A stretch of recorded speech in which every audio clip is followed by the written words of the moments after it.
Hello students, this is third video for your chapter hop, skip and jump. Student, a very nice video related to your street game that is also very favorite to all the children because the children use this game inside of their house with their friends.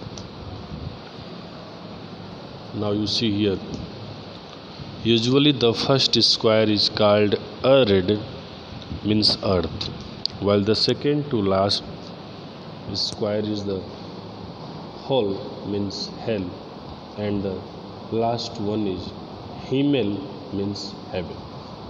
In the language of Austria, in the language of Germany and Switzerland, it is known as heaven, hell, heaven and hell game. Heaven and hell game. You can also see here the different meaning like earth, hall and himmel. These indicates to the words of those countries, and there's the name is heaven and hell because the first square is called earth, the second to last square is hell, and the last one is called heaven. The numbers hopscotch game is a fun variation of an old favorite. जो hopscotch game का जो number जो variation है वो एक old favourite है. इसमें काफ़ी फेवरेट वेरिएशंस बना है फन के लिए. You don't need to toss a stone और use a marker for this version of hopscotch. जो न्यू वर्जन है इसमें आपको किसी मार्कर की किसी पत्थर की ज़रूरत नहीं पड़ेगी जिसको आपको उछालना है गेम को स्टार्ट करने के लिए. Without any part of stone, without any marker, you can start this game because this is a part of this game. Just keep hopping on one foot and try not to step on the wrong spot. आपको hopping करते रहना एक foot पर, यानी एक पैर पे आपको हॉप करना है और ये आपको प्रयास करते रहना है उस गेम के दौरान कि आपका पैर रॉन्ग स्क्वायर में न जाए. Try it out. इससे बाहर न जाने का आपको प्रयास करते रहना है क्योंकि जैसे ही बाहर अगर आपका रॉन्ग स्क्वायर में पैर गया you will be considered out from the game. Make it trickier for other player by making them put their hands behind their backs or jump only on even or odd numbered squares in sequence. और इस game को trickier, make it trickier, इसे और अधिक trickier बनाने के लिए जिसमें दूसरे जो खिलाड़ी हैं वो भी इसमें क्या करते हैं, इसको और अधिक ट्रिकी बनाने के लिए अपने हैंड्स को अपने पीछे अपने बैक पर रख लेते हैं, पीठ पर रख लेते हैं और फिर वो जंप करना शुरू करते हैं. इवन और ऑड नंबर में स्क्वायर्स में जंप करना स्टार्ट करते हैं इन सीक्वेंसेस. ओके तो students,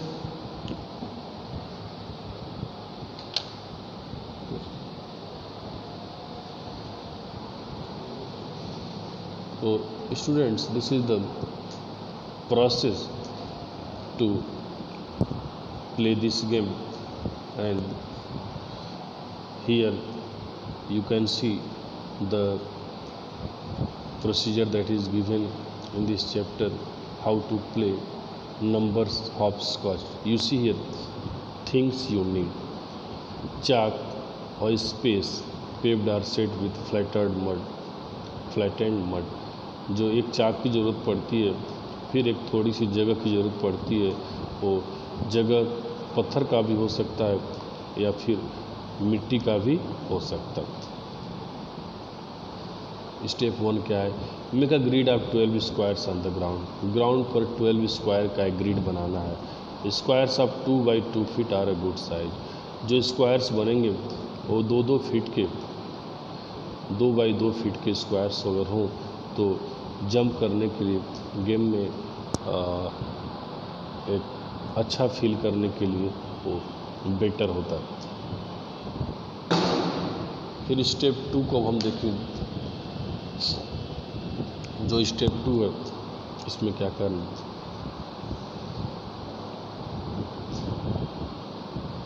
number the square 1 to 12। उस ग्रिड में 1 से 12 तक के नंबर को लिख देंगे। Do not number them in sequence. Number को हमें सीक्वेंस में नहीं लिखना है। Make sure that a number is not more than 1 रो। लेकिन ये भी ध्यान देना है कि एक नंबर एक रो में एक से अधिक नंबर ना हो, away from the number before it. और एक ध्यान देना है कि एक नंबर जो है एक रो में उससे अधिक ना हो या उससे फिर दूर दूसरा नंबर उसके पहले ना हो। स्टेप 3 में क्या ध्यान देना है, hop on 1 foot from square number 1 to square number 2। एक पैर पे स्क्वायर 1 से 2 फिर 3 ऐसे करते हमको आगे तक हॉप करते हुए जाना है। A player is out of the game when she or he accidentally steps out of square. और अगर कोई प्लेयर दुर्भाग्यवश उसका पैर दूसरे स्क्वायर में पड़ जाता है तो गेम से बाहर हो जाएगा। और lands on both feet when they should not. या फिर उसके दोनों पैर अगर दूसरी जगह कहीं फिट पड़ जाते हैं, पैर उसके दूसरी जगह कहीं पड़ जाते हैं उस स्क्वायर के अलावा, तब भी वो प्लेयर गेम से बाहर हो जाएगा। क्योंकि इस गेम के कुछ सार्थक रूल हैं और हमें इस रूल्स को फॉलो करना है। तो students, I hope this is a very interesting chapter because if you have no idea to play this game, then you can play this game. You can play the number hopscotch after reading this chapter because the grade, the process, everything has been very clearly described to you. You can read it many times so that you could clear the concept of this chapter. Okay, now the last passage of this chapter is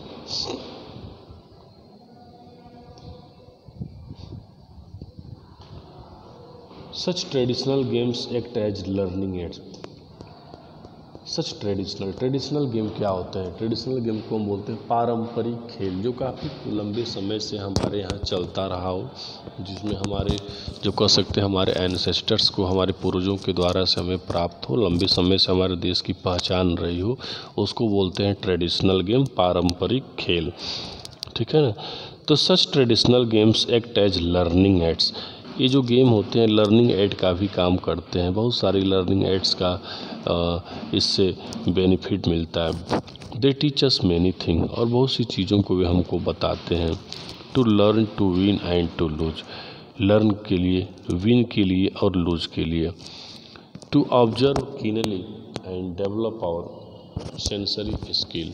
और जो है ये observe करते हैं, very keenly observe करते हैं और फिर हमारे सेंसरी स्किल्स को भी ये डेवलप करते हैं। To improve motor skills.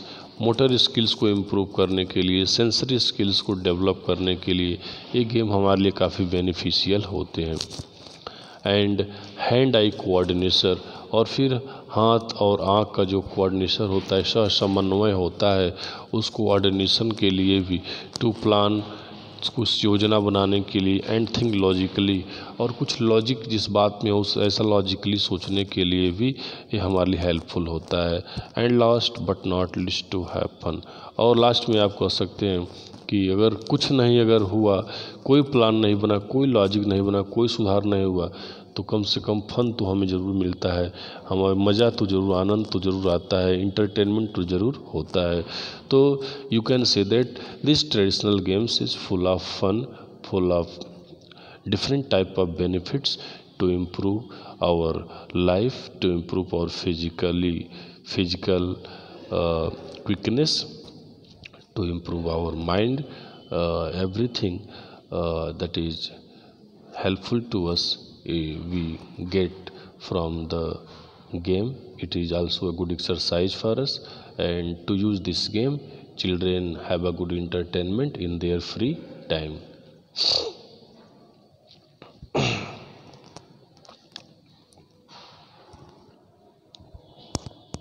Okay students, therefore this chapter also completed.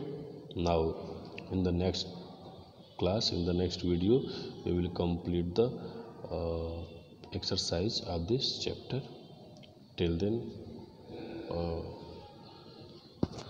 you will revise this chapter. You will not waste your time. You will use your time. You will focus yourself, concentrate yourself towards your education, because you know that education is everything in this world, and without education it is impossible to gain success in your life. So to achieve your success, to achieve your advantage in your life, you have to read everything very attentively. That's okay students. Now goodbye everyone.